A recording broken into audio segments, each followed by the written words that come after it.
知道我在接下来的很长一段时间里头，最最殷切期盼的国产电影是哪一部吗？三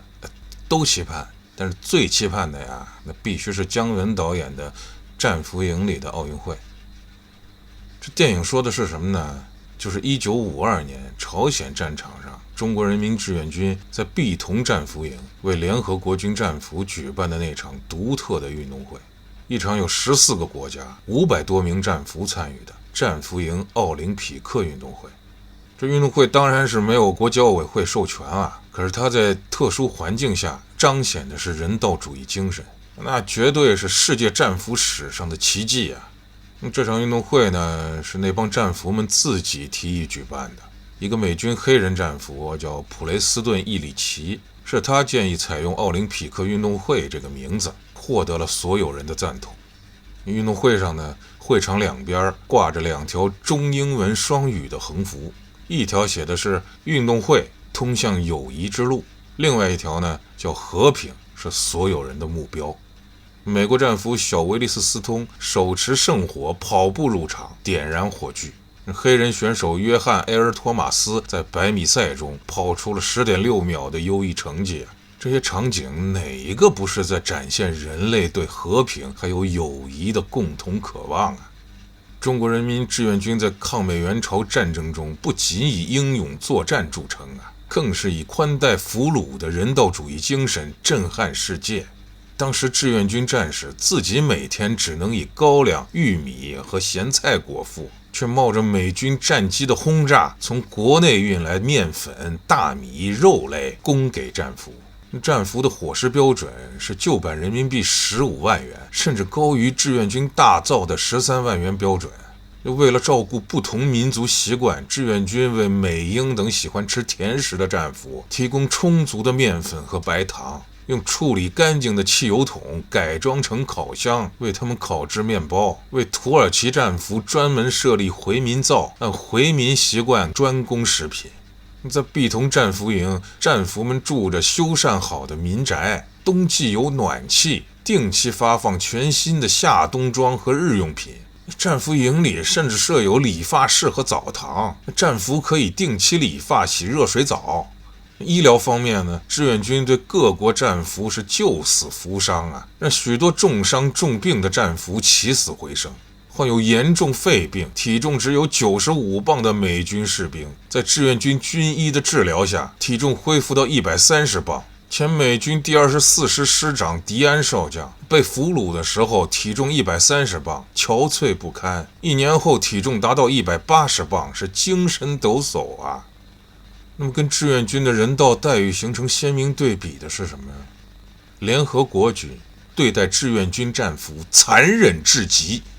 在板门店交换战俘的时候，志愿军被俘人员脱下身上仅有的印着战俘字样的囚服，狠狠甩向敌人，用一条毛巾遮羞，把鞋子扔向敌人后，咬牙切齿地离去。仔细看他们的身体，浑身都是累累鞭痕，很多人的胳膊上、胸口上被刺上了羞辱性的标语和图案，成了永远抹不去的羞辱印记。有些战士的耳朵被割掉了，还有的人身上布满了割肉以后长好和还没有长好的伤痕，有些伤口甚至还在化脓发炎。这些可怕的伤害背后，是美军为了获取情报，或者纯粹就是为了折磨人而施加的各种酷刑。他们发明了一种叫做刺龙的刑法，就是把大铁丝网分成很多小圈，战俘被关进去之后只能缩成一团待在中间，稍微动一下就被扎得满身是血。10个人里头有9个会落下残疾，还有的战士被剥光所有衣物，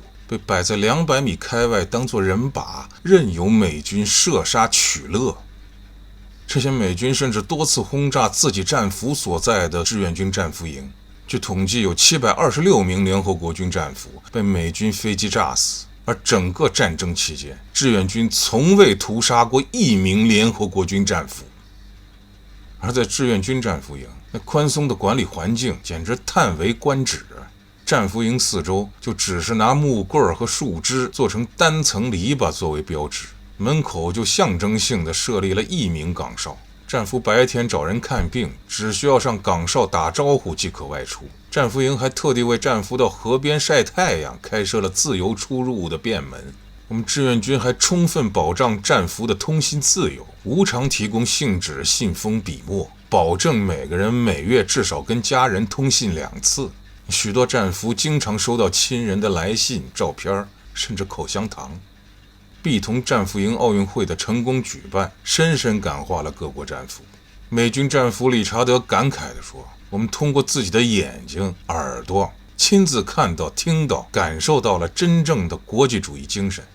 英军战俘艾瑞克说，是在这次大会上，被运动员视为最珍贵的是服管人员和俘虏间展现出了真正的友谊跟合作精神。在战争结束后，遣返战俘的时候，许多战俘经过多次动员说服才决定回国。临别的时候是含泪挥手啊，一声声 Thank you goodbye 不绝于耳。还有22名战俘甚至选择留在中国定居，其中12名是战俘营奥运会的运动员和工作人员。中国人民志愿军之所以是英雄的军队，不仅因为他们能征善战，更因为他们代表着一种宽仁大气的人道主义精神。他们用实际行动严格执行日内瓦公约，甚至超出公约标准善待战俘，跟世界其他军队形成了鲜明对比。第2战俘营战俘，英国皇家陆军第29旅格罗斯特营营长卡恩斯中校，他评价说：“中国人改写了世界战俘史。”